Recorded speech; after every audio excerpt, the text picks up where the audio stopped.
Hi అండి, welcome to V secure అండి. మీకు ప్రజెంట్ ట్రెండింగ్లో ఉన్న ఐటమ్ ఒకటి చెప్తాను. మంచి తక్కువ బడ్జెట్లో మీరు ఎఫర్ట్ పెట్టగలిగే బడ్జెట్లో చెప్తాను. ఇది వచ్చేసి బేబీ కేర్ సంబంధించింది. ఇది రోబో కెమెరా అండి, 3MP రోబో కెమెరా. ప్రివ్యూలో ట్రెండింగ్లో ఉన్న ఐటమ్ అండి. ఇది వచ్చేసి ఓల్డేజ్ పెద్దవాళ్ళకి కానీ, చిన్నపిల్లలు ఉన్నా కానీ, బేబీ కేర్ వాళ్ళకి కానీ యూజ్ అవుతుందండి.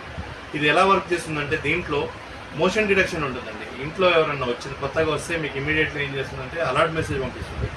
బేబీ ఎటన్నా కానీ, పెద్దవాళ్ళు కానీ ఎటన్నా మూవ్ అయినప్పుడు మోషన్ డిటెక్షన్లో ఉంటుంది, మీకు ఇమీడియట్లీ అలర్ట్ మెసేజ్ పంపిస్తుంది. ఇంకోటి ఇది 256 GB మెమరీ కార్డు దీనికి అవైలబుల్, అంటే మీకు దీంట్లో సెట్ చేసుకోవచ్చు. ఇంకోటి ఇది వచ్చేసి తక్కువ బడ్జెట్లో ఎటువంటి మెయింటెనెన్స్ లేకుండా సింపుల్గా మీరు మీ అంతటా మీరే ఇన్స్టాల్ చేయగలుగుతారు. ఇది ప్యాంటిల్ అండి. ఇంకోటి ఇది తక్కువ బడ్జెట్లో ఉంది, మీకు ఇది తక్కువ ఎఫర్ట్ పెట్టగలిగే బడ్జెట్లో ఉంది కాబట్టి మీకు ఇంట్రడ్యూస్ చేస్తున్నాం. మీకు ఏదైనా ఐటెం కావాలంటే మా షాప్ వచ్చి ఎల్బీ నగర్లో అండి. మీకు కింద డిస్క్రిప్షన్లో మా మొబైల్ ఫోన్ నెంబర్ ఉంటుంది. మేము కొరియర్ కూడా చేస్తామండి. నాన్ లోకల్ ఎక్కడి నుంచి, ఆంధ్రప్రదేశ్ అయినా, కర్ణాటక అయినా, ఎక్కడికైనా మేము కొరియర్ చేస్తామండి. మీ డబ్బులకు మాది గ్యారంటీ. ఈ ఐటెం కూడా వారంటీ ఉంటుంది, 1 year వారంటీ ఉంటుంది. ఎటువంటి సర్వీస్ ఇష్యూస్ కానీ ఏవీ లేవు కాబట్టి ఇది మీకు ఇంట్రడ్యూస్ చేస్తాం. ఏదైనా ఐటెం కావాలంటే ప్లీజ్ కాంటాక్ట్.